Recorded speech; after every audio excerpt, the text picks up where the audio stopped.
ଆଜିର କାଳାଂଶକୁ ସ୍ୱାଗତ। ଆଜି ଆମେ ପଞ୍ଚମ ଶ୍ରେଣୀ ଭାଷା ମହକ ବହିର ପାଠ 4 ଶୈଶବର କଥା ବିଷୟର ଅଭ୍ୟାସ ପ୍ରଶ୍ନୋତ୍ତର କାର୍ଯ୍ୟକୁ ଆମେ ଆଲୋଚନା କରିବା। ତେଣୁ ଆରମ୍ଭରୁ ଶେଷ ପର୍ଯ୍ୟନ୍ତ ଏହି ଭିଡ଼ିଓ ଦେଖି ବୁଝିବା ପାଇଁ ଚେଷ୍ଟା କର। ତେବେ ଆସ ପିଲାମାନେ ଏହାର ପ୍ରଶ୍ନୋତ୍ତର ଆମେ ଆଲୋଚନା କରିବା। 1 ନମ୍ବର, ପିଲାଦିନେ ଲେଖକ କାନ ଫୋଡ଼ାଇ ଦିଆଗଲା କାହିଁକି? ଏହାର ଉତ୍ତରରେ ଆମେ ଲେଖିବା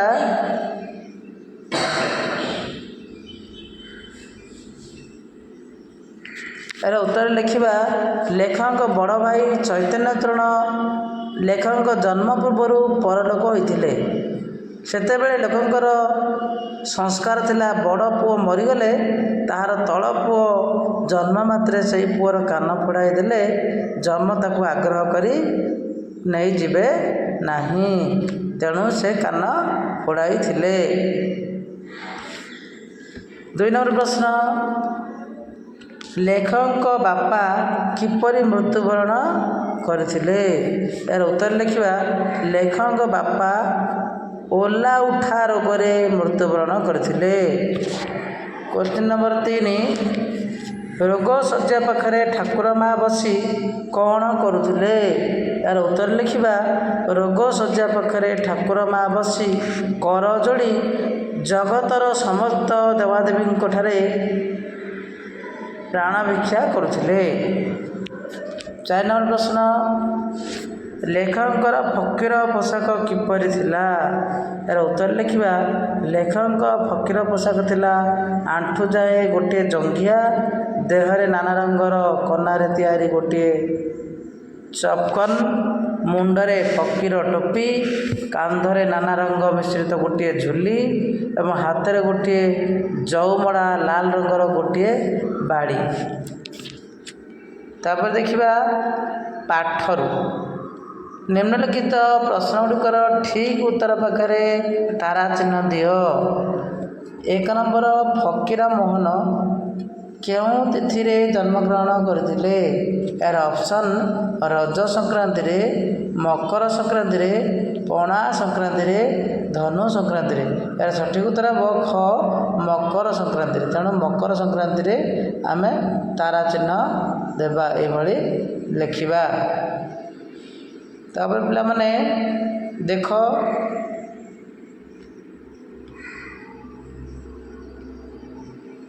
ପୋଷା କୁକୁରଟି ଅନାହାରରେ ମରିଯିବାର କାରଣ କ'ଣ?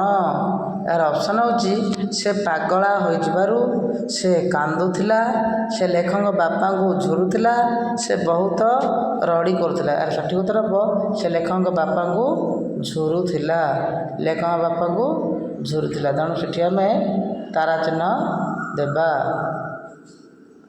ତାପରେ ଆସିବା 3 ନମ୍ବର, ଠାକୁର ମା ଅନିଦ୍ରା ଅନାହାରରେ ସମୟ ବିତାଉଥିଲେ କାହିଁକି?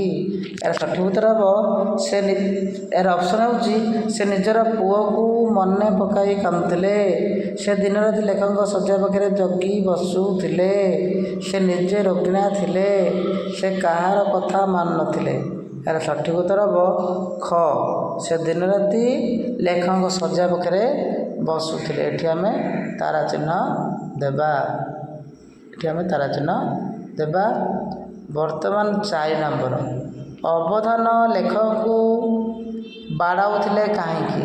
ଅବଧାନଙ୍କୁ ଦରମା ମିଳିନଥିଲା, ବଡ଼ ବାପାଙ୍କ ମନର କଥା ଭଲ କରି ବୁଝି ଯାଇଥିଲେ, ସେ ଲେଖକଙ୍କୁ ଘୃଣା କରୁଥିଲେ, ଠାକୁର ମାଙ୍କୁ ଡରୁଥିଲେ।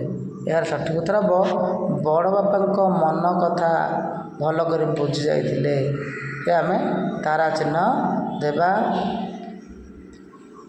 ଭାବ ଓ ଲେଖ, ତଳେ ଦିଆଯାଇଥିବା ପ୍ରଶ୍ନଗୁଡ଼ିକର ଉତ୍ତର ନିଜ ଖାତାରେ ଲେଖ। ଏହାକୁ ପଢ଼ିବା, ନିଜ ଖାତାରେ ଲେଖିବ।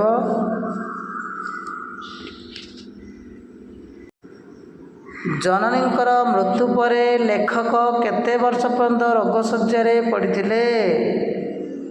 ଏହାର ଉତ୍ତର ଲେଖିବା ସାତରୁ ଜନନୀଙ୍କ ମୃତ୍ୟୁ ପରେ ଲେଖକ 7ରୁ 8 ବର୍ଷ ପର୍ଯ୍ୟନ୍ତ ରୋଗ ଶଯ୍ୟାରେ ପଡ଼ିଥିଲେ। 7ରୁ 8 ବର୍ଷ ଲେଖିବା। ଜନନୀଙ୍କ ମୃତ୍ୟୁ ପରେ ଲେଖକ 7ରୁ 8 ବର୍ଷ 7ରୁ 8 ବର୍ଷ ରୋଗ ଶଯ୍ୟାରେ ପଡ଼ିଥିଲେ। ପୂର୍ଣ୍ଣ ବାକ୍ୟରେ ଲେଖିଦେବ ପିଲାମାନେ। ମୁଁ ସର୍ଟକଟ୍ରେ ଲେଖିଦେଇଛି, ସଂକ୍ଷିପ୍ତ ଲେଖିଛି, ତୁମେମାନେ ପୁରା ବାକ୍ୟରେ ଲେଖିବା ପାଇଁ ଚେଷ୍ଟା କରିବ। 2 ନମ୍ବର, ଚାଟଶାଳୀରେ ପଢ଼ାରମ୍ଭ ବେଳକୁ ଲେଖକଙ୍କ ବୟସ କେତେ ହୋଇଥିଲା? ଲେଖିବ ପୁରା ବାକ୍ୟରେ। ଚାଟଶାଳୀରେ ପଢ଼ାରମ୍ଭ ବେଳକୁ ଲେଖକଙ୍କର ବୟସ 9 ବର୍ଷ ହୋଇଥିଲା। ଏପରି ପୂର୍ଣ୍ଣ ବାକ୍ୟ ଲେଖିବ। ଚାଟଶାଳୀରେ ପଢ଼ାରମ୍ଭ ବେଳକୁ ଲେଖକଙ୍କର ବୟସ 9 ବର୍ଷ ହୋଇଥିଲା। 3, ଚାହାଳୀକୁ ପ୍ରଥମେ ଆସିଥିବା ଚାଟକୁ ଅବଦାନ କ'ଣ ଦିଅନ୍ତି? ଏହାର ସଠିକ ଉତ୍ତର ଦେବା। ଚାହାଳୀକୁ ପ୍ରଥମେ ଆସିଥିବା ଚାଟକୁ ଶୂନ ଚାଟି ଅବଦାନ କ'ଣ ଦିଅନ୍ତି? ଶୂନ ଚାଟି ଦିଅନ୍ତି। ଶୂନ ଚାଟି। ଏଭଳି ଆମେ ପୁରା ବାକ୍ୟରେ ଲେଖିବା। ବେଶୀ ବେଳ ଯାଏ ଶୋଇପଡ଼ିଥିବା ଚାଟଟି ଡରରେ ନିଜକୁ କିପରି ରକ୍ଷା କରିଥାଏ? ଏହାର ସଠିକ ଉତ୍ତର ଲେଖିବା। 4 ନମ୍ବର, ହାଣ୍ଡିଶାଳରେ ପଶି ହାଣ୍ଡି ଖଣ୍ଡଟା ଧରି ନିଜକୁ ଲୁଚେଇ ହୋଇ ରହିଥାଏ। ବର୍ତ୍ତମାନ 5 ନମ୍ବର ପ୍ରଶ୍ନକୁ ଆଲୋଚନା କରିବା।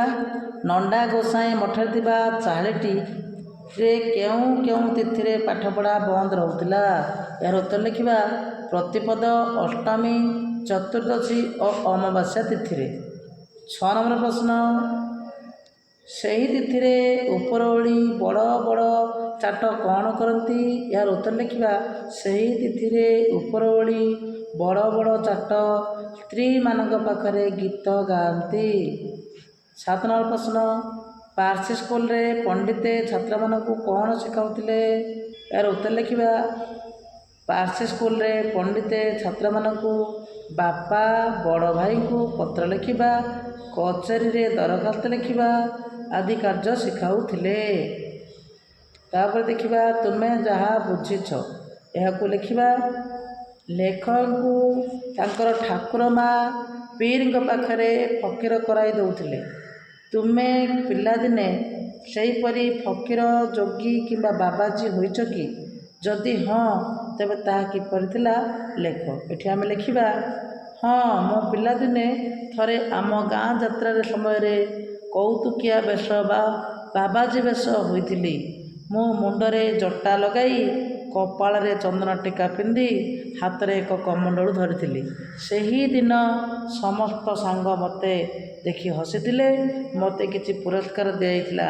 ମୋତେ ଭାରି ଖୁସି ଲାଗିଥିଲା। ତାପରେ 2 ନମ୍ବର, ଲେଖକ ଅବଦାନଙ୍କ ଚାହାଳୀରେ ପାଠ ପଢ଼ିଥିଲେ। ତୁମର ଜେଜେବାପା, ଜେଜେମା କିମ୍ବା ବଡ଼ ବାପା ଚାହାଳୀରେ ପଢ଼ିଥିବେ, ତାଙ୍କର ସେହି ଅନୁଭୂତି ବିଷୟରେ ଲେଖିବେ। ଏଠି ଆମେ ଲେଖିବା, ମୋ ଜେଜେବାପାଙ୍କଠାରୁ ମୁଁ ଶୁଣିଛି ଯେ ସେମାନଙ୍କ ସମୟରେ ଚାଟଶାଳୀରେ ପାଠପଢ଼ା ବହୁତ ଶୃଙ୍ଖଳିତ ଥିଲା। ଅବଦାନ ବହୁତ କଡ଼ା ଶାସନ କରୁଥିଲେ ଏବଂ ପାଠ ନ କହିଲେ ବେତରେ ମାଡ଼ ମାରୁଥିଲେ। ସେ ସମୟରେ ସେମାନେ ଖଡ଼ିରେ ଚଟାଣ ଉପରେ ଲେଖି ଅକ୍ଷର ଶିଖୁଥିଲେ ଏବଂ ସମସ୍ତେ ମିଶି ବଡ଼ ପାଟିରେ ପଣିକିଆ ବୋଲୁଥିଲେ। 3 ନମ୍ବର ପ୍ରଶ୍ନ, ଚାଟଟି ବେଶୀ ବେଳ ଯାଏ ଶୋଇପଡ଼ିଲେ ମାଡ଼ ଡରରେ ଘରେ ଲୁଚୁଥିଲା। ତୁମର ସେହିପରି କେବେ ସ୍କୁଲ ଯିବାରେ ଡେରି ହୋଇଛି କି? ଯଦି ହୋଇଛି, ତେବେ ତୁମେ କ'ଣ କରିଛ? ଏହାର ଉତ୍ତର ଲେଖିବା। ହଁ, ଥରେ ସକାଳେ ନିଦ ନ ଭାଙ୍ଗିବା ଯୋଗୁଁ ମୋର ସ୍କୁଲ ଯିବାରେ ବିଳମ୍ବ ହେବାରୁ ପ୍ରାର୍ଥନା ଶେଷ ହୋଇଯାଇଥିଲା। ତେଣୁ ମୁଁ ଡରି ଡରି ଶ୍ରେଣୀଗୃହରେ ପ୍ରବେଶ କରିଥିଲି। 4 ନମ୍ବର, ମାସ ଶେଷରେ ଅବଦାନ ଦରମା ମାଗିବାକୁ ଯାଆନ୍ତି। ତୁମେ ଏବେ ମାସିକ ଦରମା ଦେଇ ପାଠ ପଢ଼ୁଛ କି? ବର୍ତ୍ତମାନ ଏବେ ପାଠ ପଢ଼ିବା ପାଇଁ ଆମକୁ ମାଗଣାରେ ସରକାର ସୁବିଧା କରିଛନ୍ତି। ତେଣୁ ପାଠ ପଢ଼ିବାକୁ ଆମକୁ ମାଗଣାରେ ବହି, ପୋଷାକ, ମଧ୍ୟାହ୍ନ ଭୋଜନ ଦିଆଯାଉଛି। ତେଣୁ ଏହା ସରକାରୀ ସ୍କୁଲ ବିଦ୍ୟାଳୟରେ ମାଗଣାରେ ଦିଆଯାଏ କିମ୍ବା କିଛି ବେସରକାରୀ ବିଦ୍ୟାଳୟରେ ଆମକୁ ମାସିକ ଶୁଳ୍କ ଦେବାକୁ ପଡ଼ିଥାଏ। ଏହାକୁ ଲେଖିବା। ବର୍ତ୍ତମାନ ଆମେ ଆସ ମିଳାଇବା। ଏଠି କ ସ୍ତମ୍ଭର କିଛି ଶବ୍ଦ ଦିଆଯାଇଛି, କିଛି ଚିତ୍ର ଦେଇଛି, ଖ ସ୍ତମ୍ଭର କିଛି ଲେଖାଯାଇଛି, ତାକୁ ଆମେ ଯୋଡ଼ିବା। ଏଠି ଦେଖ କ ସ୍ତମ୍ଭରେ ଦିଆଯାଇଛି ଗୋଟେ କୋଣାର୍କ ଚିତ୍ର, କୋଣାର୍କ ମନ୍ଦିରର ଚିତ୍ର। ତେଣୁ କୋଣାର୍କ କେଉଁଠି ଅବସ୍ଥିତ ତାକୁ ଆମେ ଯୋଡ଼ିବା। କୋଣାର୍କ କେଉଁଠି ଅବସ୍ଥିତ ତାକୁ ଆମେ ଯୋଡ଼ିବା। କୋଣାର୍କ ଚିତ୍ର, କୋଣାର୍କ ମନ୍ଦିର କୋଣାର୍କରେ। ତାପରେ ଦ୍ୱିତୀୟ ଚିତ୍ର ଲିଙ୍ଗରାଜ ମନ୍ଦିର ଭୁବନେଶ୍ୱରରେ ଅବସ୍ଥିତ, ଭୁବନେଶ୍ୱର ସହିତ ଯୋଡ଼ିବା। ତାପରେ ତୃତୀୟ ଚିତ୍ର ସମଲେଶ୍ୱରୀ ସମ୍ବଲପୁରରେ ଅବସ୍ଥିତ, ସମ୍ବଲପୁର ସହିତ ଯୋଡ଼ିଦେବା। ସମ୍ବଲପୁର କେଉଁଠି ଅଛି, ସମ୍ବଲପୁର କେଉଁଠି ଅଛି ତାକୁ ଯୋଡ଼ିଦେବା।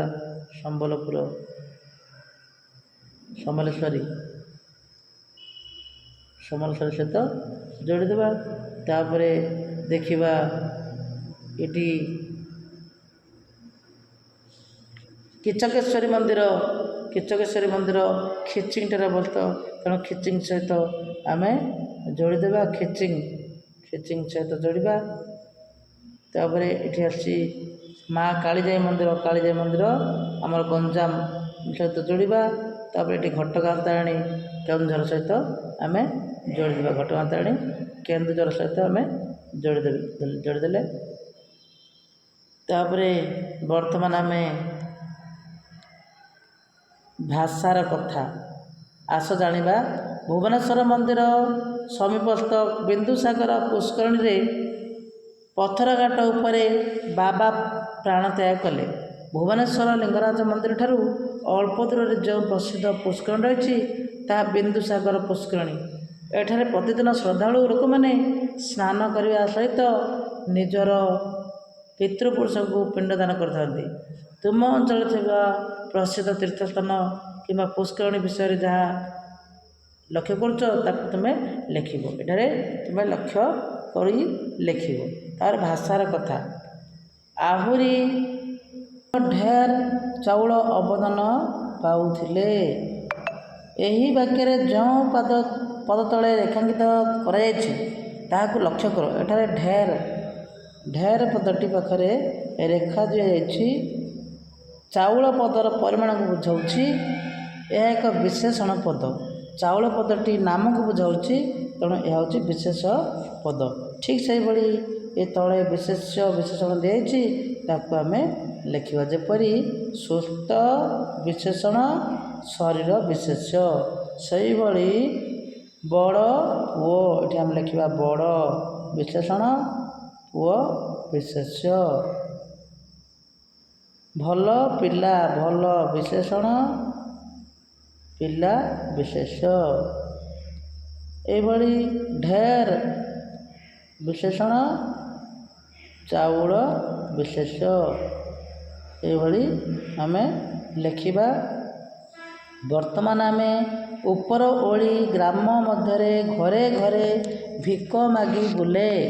ଏହି ବାକ୍ୟରେ ଥିବା ରେଖାଙ୍କିତ ପଦଟି ଏକ ଯୋଡ଼ି ଶବ୍ଦ। ଏହି ପାଠରୁ ଆଉ କେତୋଟି ଯୋଡ଼ି ଶବ୍ଦ ଖୋଜି ତଳ କୋଠରୀରେ ଲେଖ। ଏଠି ଆମେ ଲେଖିବା ପରେ ପରେ, ଘରେ ଘରେ, କରେ କରେ, ଧରେ ଧରେ। ଏହି ପାଠରେ ଆଉ ଯାହା ଯୋଡ଼ି ଶବ୍ଦ ଅଛି ତୁମେ ତାକୁ ବାଛିବ ଏବଂ ଲେଖିବ। 3 ନମ୍ବର ଅକାରଣେ ବେତଟା ଧରି ମୋ ପିଠିରେ 10 ବାର ପାହାର ବାଡ଼େଇ ଗଲେ। ଏହି ବାକ୍ୟରେ ଦେଇଥିବା ରେଖାଙ୍କିତ ପଦଟି ଲକ୍ଷ୍ୟ କର। ଧରି ପଦଟି କାମ ଶେଷ ହୋଇନାହିଁ, ତେଣୁ ଏହାକୁ ଅସମାପିକ କ୍ରିୟା ବୋଲି କୁହାଯାଏ। ସେହିଭଳି ଏହି ପାଠରୁ ଯାହା ଯାହା ଅସମାପିକ କ୍ରିୟା ରହିଛି ତାକୁ ଆମେ ବାଛିବା, ଲେଖିବା। ଏଠି ମୁଁ ଲେଖିଦେଉଛି ଶୁଣି, ଧରି, ବିକ୍ରି, ପଶି। ଆଉ ଯାହା ଅଛି ଏହି ବାକ୍ୟ ପଦରୁ, ଏହି ପାଠରୁ ପଢ଼ିବା, ପଢ଼ି ଆମେ ଲେଖିବା। ଖାଦ୍ୟପେୟ ପୀରମାନଙ୍କ ପାଖରେ ସିନ୍ନି ଭୋଗ ହୁଏ।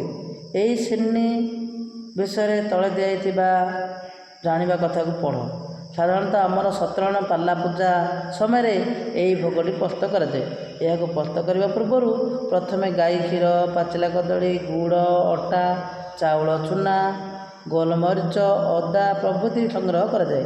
ଏସବୁକୁ ନେଇ ଗୋଟିଏ ନୂଆ ମାଟି ହାଣ୍ଡିରେ ପୁରୋହିତ ଏକାଠି କରି ଗୋଳାଇଥାନ୍ତି। ଏହାକୁ ଶିରିଣୀ ଭୋଗ କୁହାଯାଏ। ତେଣୁ ଏହାକୁ ନେଇ ସତ୍ୟନାରାୟଣ କିମ୍ବା ପୀର ଠାକୁରଙ୍କୁ ଭୋଗ କରାଯାଇଥାଏ।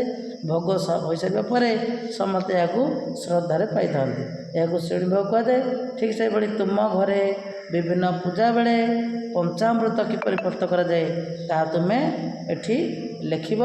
ପଞ୍ଚାମୃତ ପ୍ରସ୍ତୁତ କରିବା ପାଇଁ ଆମକୁ କ'ଣ କ'ଣ ଦରକାର ଲେଖିବା। କ୍ଷୀର, ପଞ୍ଚାମୃତ ପ୍ରସ୍ତୁତ ପାଇଁ କ୍ଷୀର, ମହୁ, ଦହି, ଗୁଡ଼, କଦଳୀ ଏଭଳି ଦରକାର ହୁଏ। ତେଣୁ ଆମେ ଲେଖିବା। ତୁମର ଖେଳ, ଏମିତି କେତେକ ଖେଳ ତୁମେ ପ୍ରତିଦିନ ଖେଳିଥାଅ ଯାହା ପାଇଁ କିଛି ଟଙ୍କା ଦେବାକୁ ପଡ଼ିନଥାଏ। ତୁମେ ସେହିଗୁଡ଼ିକ ନିଜ ହାତରେ ତିଆରି କରିପାରିବ। ଏମିତିକା କିଛି ଖେଳର ଚିତ୍ର ସ୍ତମ୍ଭରେ ଦିଆଯାଇଛି, ତାକୁ ଆମେ ଯୋଡ଼ିବା। ଦେଖ ଏଠି ଛବି ଦିଆହେଇଛି। ଏଇ କେଉଁ ଖେଳର ଚିତ୍ର? ଇଏ ହେଉଛି ନଟୁ। ତେଣୁ ନଟୁ ସହିତ ଆମେ ଯୋଡ଼ିଦେବା। କବାଡ଼ି ଖେଳ, କବାଡ଼ି ସହିତ ଯୋଡ଼ିବା। ଏଠି ଗୁଡ଼ି ଖେଳ, ଗୁଡ଼ି ଉଡ଼ାଉଛନ୍ତି ଗୁଡ଼ି ଖେଳ। ତାପରେ ଏଇଟା ଖପରା ଡିଆଁ, ଖପରା ଡିଆଁ ଏହା ଝିଅମାନଙ୍କର ଖେଳ। ତେଣୁ ଆମେ ଏଠି ଯୋଡ଼ିବା ଏବଂ ଆମେ ଯାହା ଖେଳ ଖେଳୁଛନ୍ତି ତାକୁ ମଧ୍ୟ ଲେଖିବା। ତୁମ ସାଙ୍ଗମାନଙ୍କ ସହିତ ଏହି ଖେଳଗୁଡ଼ିକ କେମିତି ଖେଳିଥାଅ ତାହା ଲେଖ। ତୁମ ଅଞ୍ଚଳରେ ଖେଳାଯାଉଥିବା ଖେଳର ଉଦାହରଣ ଖେଳ ବିଷୟରେ ଲେଖିବ। ଆମ ଅଞ୍ଚଳରେ ନାନା ପ୍ରକାର ଖେଳ ଖେଳାଯାଏ। ସେଥିମଧ୍ୟରୁ କ୍ରିକେଟ, ଫୁଟବଲ, କବାଡ଼ି, ଭଲିବଲ ଏସବୁ ଆମେ ଲେଖିପାରିବା। 2 ନମ୍ବର, ଏମିତି କିଛି ଆନନ୍ଦଦାୟକ ଖେଳର ତାଲିକା ପ୍ରସ୍ତୁତ କର ଯାହା ତୁମେ ତୁମର ଦିବ୍ୟାଙ୍ଗ ସାଙ୍ଗମାନଙ୍କ ସହିତ ଖେଳିପାରିବ। ଦିବ୍ୟାଙ୍ଗ ସହିତ ଆମେ ଖେଳିପାରିବା ଲୁଡ଼ୁ, ଚେସ୍, ଅନ୍ତାକ୍ଷରୀ ଏସବୁ ଆମେ ଖେଳିପାରିବା। ତା'ର ପାଠାଗାରରୁ, ତୁମ ନିଜ ପାଠାଗାରକୁ ଯାଇ ଫକୀରମୋହନ ସେନାପତିଙ୍କ ଆତ୍ମଜୀବନୀ ଲେଖିଥିବା କିଛି ପୁସ୍ତକ ପଢ଼ି ସେଗୁଡ଼ିକ ଆଲୋଚନା କରିବ। ଏମାନଙ୍କୁ ମଧ୍ୟ ପଢ଼। 1944 ମସିହାରେ ମହାରାଷ୍ଟ୍ରରେ ଜନ୍ମ ହୋଇଥିବା ମୁରଲୀକାନ୍ତ ରାଜାରାମ ପେଟକର ଭାରତର ଜଣେ ପ୍ରସିଦ୍ଧ ପାରା ଅଲିମ୍ପିକ୍ ସନ୍ତରଣକାରୀ ଭାବରେ ପ୍ରସିଦ୍ଧ। ପାରା ଅଲିମ୍ପିକ୍ ଖେଳ ଦିବ୍ୟାଙ୍ଗ ଖେଳାଳୀମାନଙ୍କ ପାଇଁ ଆୟୋଜିତ ହେଉଥିଲା। ଅଲିମ୍ପିକ୍ ଖେଳର କାର୍ଯ୍ୟକ୍ରମ ଅଟେ। ପେଟକର ଭାରତୀୟ ସୈନ୍ୟବାହିନୀରେ ଜଣେ ସୈନ୍ୟ ଥିଲେ। 1975 ମସିହାରେ ଭାରତ ପାକିସ୍ତାନ ଯୁଦ୍ଧରେ ତାଙ୍କର ଦେହରେ ଶତ୍ରୁର ଗୁଳି ବାଜିବା ଫଳରେ ସେ ପକ୍ଷାଘାତରେ ଆକ୍ରାନ୍ତ ହୋଇଗଲେ ଏବଂ ସେ ଚିକିତ୍ସକଙ୍କ ପରାମର୍ଶରେ ପହଁରିବା ଆରମ୍ଭ କରିଦେଲେ। କୁସ୍ତି, ହକି ଆଦି ଖେଳରେ ପିଲାଟି ଦିନକୁ ଦିନ ରୁଚି ରହିଥିଲା। ମୁରଲୀକାନ୍ତ ପେଟକର ନିଜର ଅବିରତ ସାଧନ ଏବଂ ପରିଶ୍ରମ ବଳରେ ଅଳ୍ପ ଦିନରେ ସନ୍ତରଣରେ ଦକ୍ଷତା ହାସଲ କଲେ। ସେ 1972ରେ ହାଇଡେଲବର୍ଗ ପାରା ଅଲିମ୍ପିକ୍ ପ୍ରତିଯୋଗିତାରେ ଭାରତ ପାଇଁ ପ୍ରଥମ ସ୍ୱର୍ଣ୍ଣ ପଦକ ଜିତିଥିଲେ। ଦିବ୍ୟାଙ୍ଗ ସନ୍ତରଣକାରୀ ହୋଇପାରିଲେ। ଅନେକ ସଫଳତା ଯୋଗୁଁ 2018 ମସିହାରେ ଭାରତ ସରକାରଙ୍କ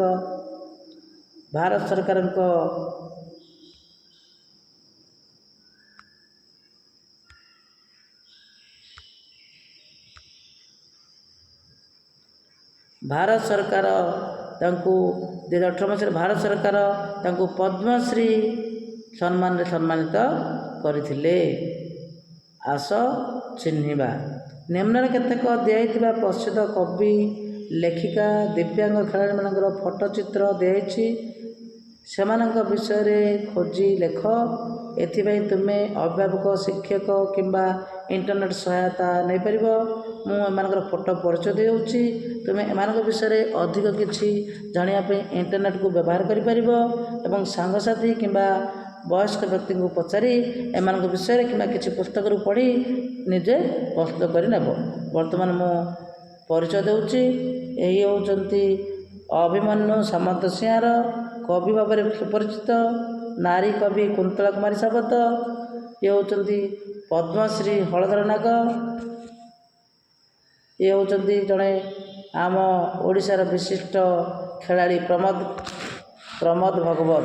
ତେଣୁ ଏମାନଙ୍କ ବିଷୟରେ ଜାଣିବା ପାଇଁ ତୁମେ ବୟସ୍କ କିମ୍ବା ଗୁରୁଜନଙ୍କ ସହିତ କିମ୍ବା ଇଣ୍ଟରନେଟ୍ର ସହାୟତା ନେଇପାରିବ। ବର୍ତ୍ତମାନ ଏହାର ଏହି ପାଠର ଅଭ୍ୟାସ କାର୍ଯ୍ୟ ସମ୍ପୂର୍ଣ୍ଣ ହୋଇଛି। ଯଦି ଭଲ ଲାଗିଛି ତାହେଲେ ଲାଇକ୍ କରିବେ, ସେୟାର କରିବେ ଏବଂ ଯେଉଁମାନେ ଆମ ଚ୍ୟାନେଲ ପାଇଁ ନୂଆ ଅଛନ୍ତି ସବସ୍କ୍ରାଇବ୍ କରିନେବେ। ରହୁଛି, ପରବର୍ତ୍ତୀ କାଳରେ ପୁଣି ଦେଖା ହେବ।